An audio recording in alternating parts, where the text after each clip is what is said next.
Atos dos Apóstolos, capítulo 16.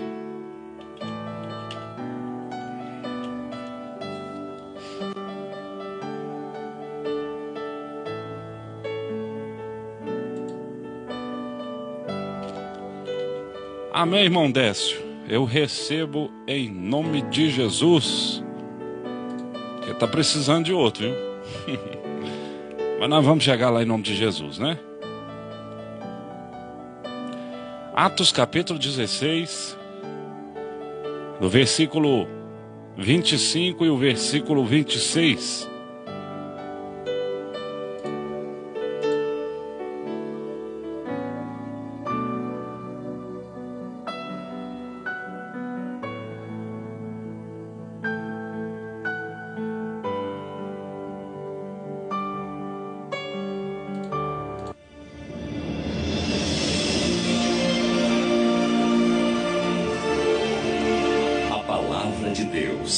Lâmpada para os nossos pés e luz para os nossos caminhos. Ela nos traz ânimo e fortalece o espírito. Ouça agora uma palavra de fé. Chegou a hora de ouvirmos a palavra de Deus.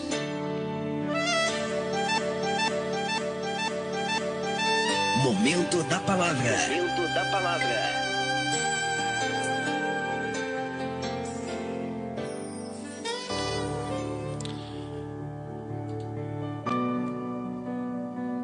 A palavra que eu vou deixar para os irmãos se encontra no livro de Atos, capítulo 16, e o versículo 25 e o versículo 26. Boa noite para você que está chegando agora.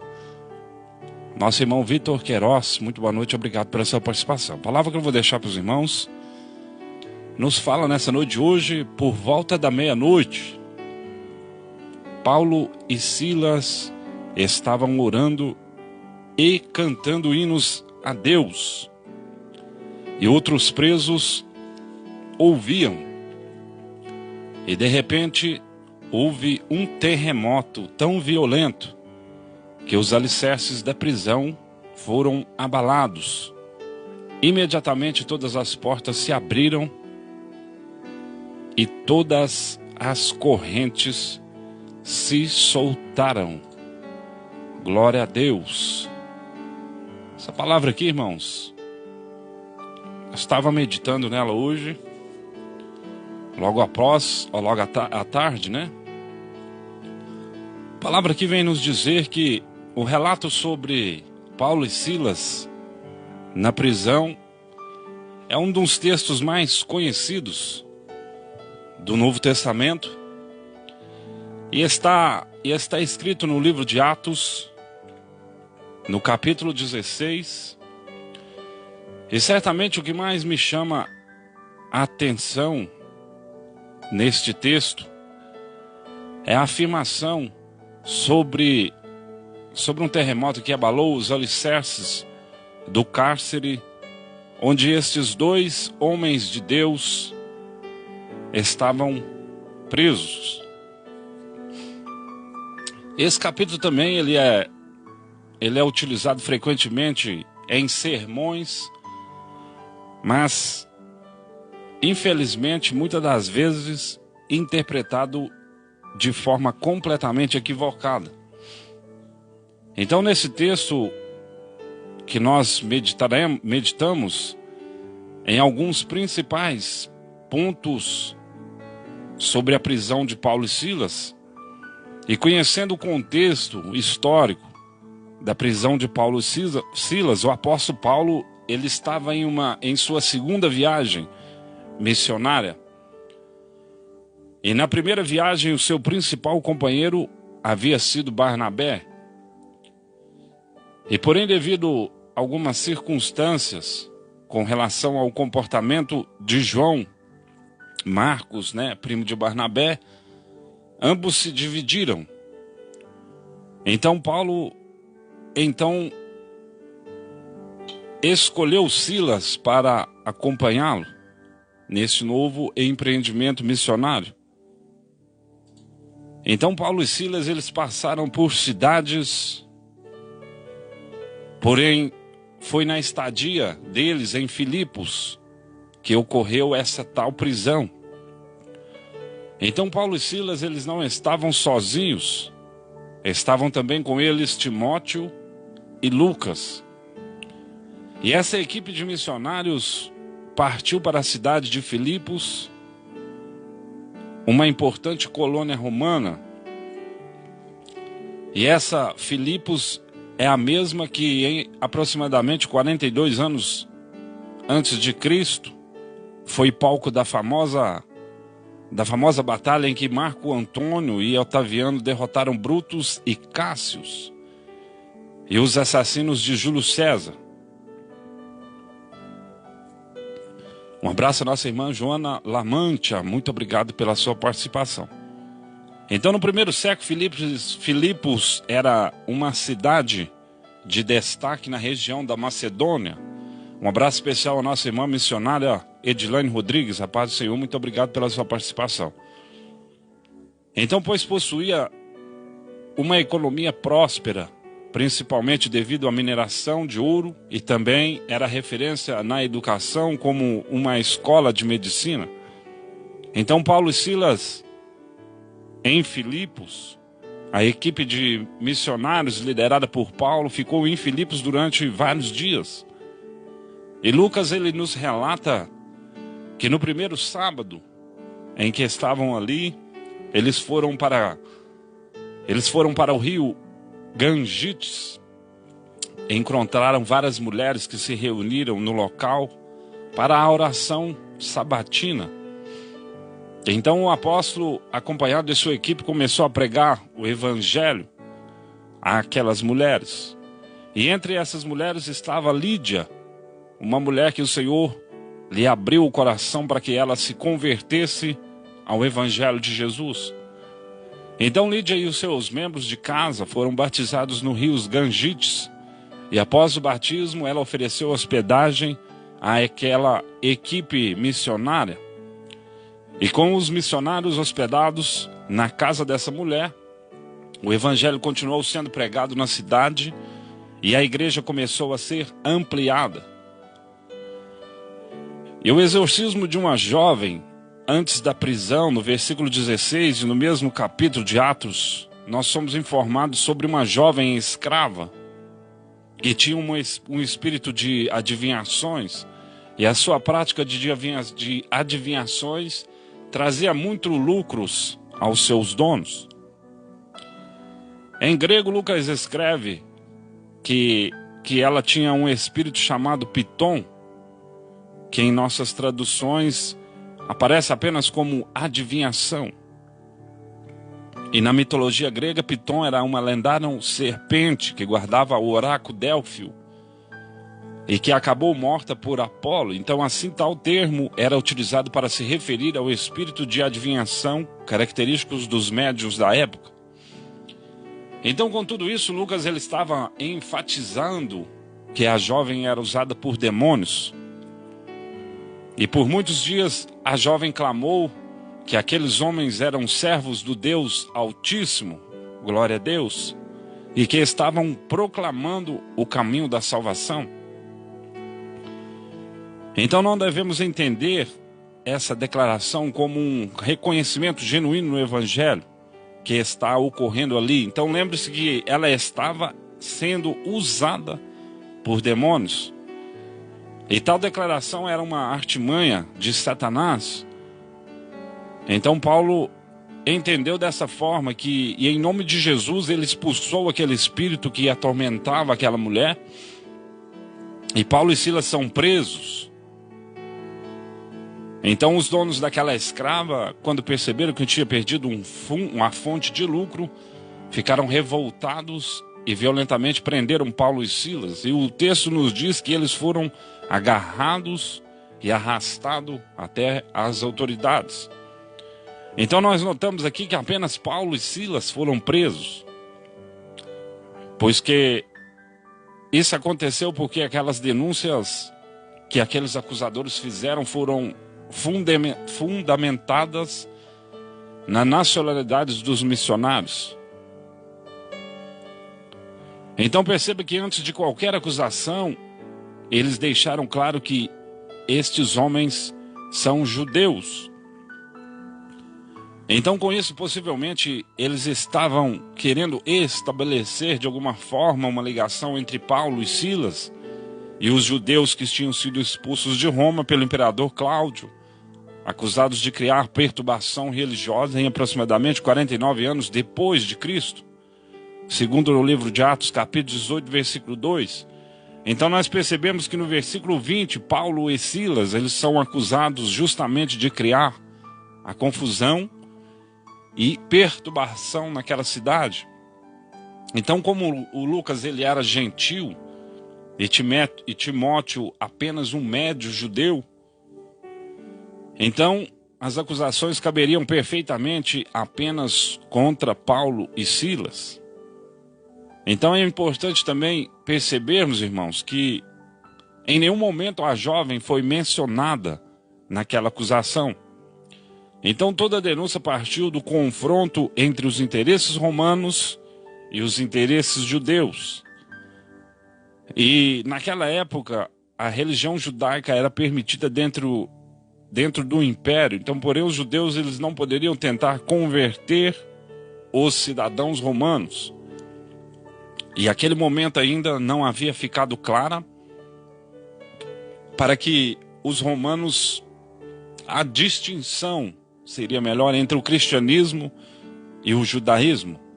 Muito boa noite, nossa irmã Céu Garcia, muito obrigado pela sua participação. Então, contudo, o tumulto que se aglomerou na praça da cidade, os magistrados ignoraram qualquer procedimento legal e deram ordem para que Paulo e Silas fossem despidos e açoitados.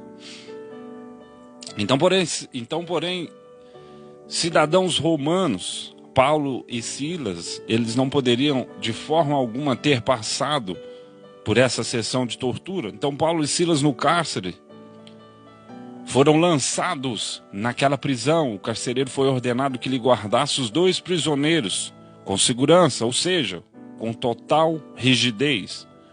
Então o carcereiro colocou Paulo e Silas no cárcere interno, prendeu os seus pés no tronco.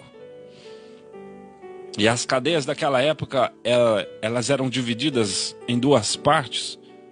Tinha o cárcere interno e o cárcere externo. Então, na parte externa, os presos desfrutaram de mais liberdade, podendo andar, receber visitas. E já na parte interna, o prisioneiro era bem mais rígido e geralmente reservado aos prisioneiros mais perigosos. Então, a prova disso é que o carcereiro ele colocou as pernas de Paulo e Silas no tronco para que se tornasse impossível qualquer possibilidade de fuga. Aqui também nós devemos considerar que após uma sessão de açoites, os presos ficaram completamente debilitados.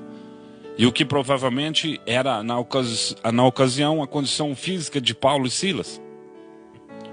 Então o próprio uso do tronco nas pernas também era um tipo de tortura, pois o preso perdia praticamente toda a sua mobilidade. Então, além de que muitas vezes os buracos de cada perna eram bem afastados, causando um grande incômodo. Então, Paulo e Silas, eles oraram e adoraram na prisão, com os seus corpos totalmente doloridos e submetidos a condições subhumanas. Mas Paulo e Silas, eles resolveram orar a Deus e a cantar louvores a Ele. E naqueles momentos, eles estavam com dor, com fome, com sede, mas os seus corações eles estavam voltados ao Senhor. E o texto nos afirma que os outros presos também ouvem as orações e cânticos de Paulo e Silas, com toda a certeza que esse foi o testemunho genuíno de 2 seguidores de Cristo. E o seu mestre sofreu calado no Calvário. Então, naturalmente, seus discípulos eles entendiam que tinham qualquer direito de reclamar. Mas uma coisa extraordinária acontece, que um terremoto, a Bíblia nos diz que de repente houve um violento e tremendo terremoto, de maneira que os alicerces daquela prisão foram sacudidos, e com isso todas as portas foram abertas e todas as correntes dos prisioneiros se soltaram. É verdade que na Macedônia havia incidência de terremotos, porém claramente esse terremoto específico foi providência de Deus, ou seja, Deus usa até mesmo meios naturais para prover milagres inexplicáveis. Então aquele terremoto tinha um papel decisivo nos propósitos de Deus. Apesar de todos os prisioneiros estarem livres, nenhum deles escapou. E é possível que todos ficaram perplexos ao redor de Paulo e Silas, admirando o poder de Deus sobre o qual os missionários cantavam. Então, quando o carcereiro acordou e viu que todas as portas da prisão estavam abertas, ele planejou se matar. Na verdade, ele sabia que se o único prisioneiro escapasse, a sua própria vida seria dada em troca pela vida daquele fugitivo, então sendo assim morto. Então, entretanto, antes que ele se suicidasse, Paulo avisa que ninguém havia fugido. Então o propósito da prisão de Paulo e Silas e do terremoto no cárcere, aqui precisamos fazer algumas considerações, pois é justamente nesse ponto onde várias interpretações são erradas e são tomadas. Algumas pessoas utilizam essa passagem para tentar ensinar que a oração da madrugada é mais poderosa. E tão poderosa que até mesmo um terremoto ocorreu mesmo com Paulo e Silas, quando eles oraram à meia-noite. E, no entanto, esse ensino é completamente estranho, e não só a esse texto, mas toda a Escritura, pois o terremoto aqui não serviu para mostrar a eficácia da oração feita num determinado horário à noite. Então saiba que a Bíblia diz que acerca da oração da madrugada, pois outras pessoas também usam esse relato sobre Paulo e Silas na prisão para pregar um tipo de determinismo, ou seja, onde Deus faz qualquer coisa para resolver o seu problema. E logo é comum ver cristãos reivindicando um tipo de terremoto figurado para que os seus problemas sejam resolvidos. Em primeiro lugar, não há qualquer evidência no texto de que Paulo e Silas tenham orado para que fossem libertos da prisão. Muito menos tenham solicitado o terremoto que aconteceu. O texto parece indicar que os dois missionários estavam simplesmente rendendo graças ao Senhor. Então é claro que Deus tem um zelo especial pelos seus escolhidos, por mim e por você. Mas através da profecia do profeta Isaías, nós somos informados que ainda que a mãe se esqueça do seu filho, Deus jamais se esquecerá do seu povo, segundo Isaías capítulo 49, e o versículo 15 e 16. Então, no entanto, isso não significa ausência de problemas ou dificuldades. Nós devemos lembrar de que o próprio Paulo foi preso outras vezes, sendo que a sua última prisão em Roma ele não conseguiu sair vivo. E também em nenhuma de outras vezes o terremoto se repetiu. O que houve ali foi perfeita execução de um plano do Senhor. O terremoto foi um instrumento usado por Deus para que os seus propósitos soberanos fossem cumpridos. Então, obviamente, a libertação de Paulo e Silas estava implícita no plano, mas não era o ponto principal, exclusivo. Então, se Deus quisesse apenas libertá-los, ele poderia tê-lo feito como fez com o apóstolo Pedro, enviando o anjo e o libertando silenciamente, segundo Atos capítulo 12, versículo 7. Então, aliás, isso já havia ocorrido outra vez.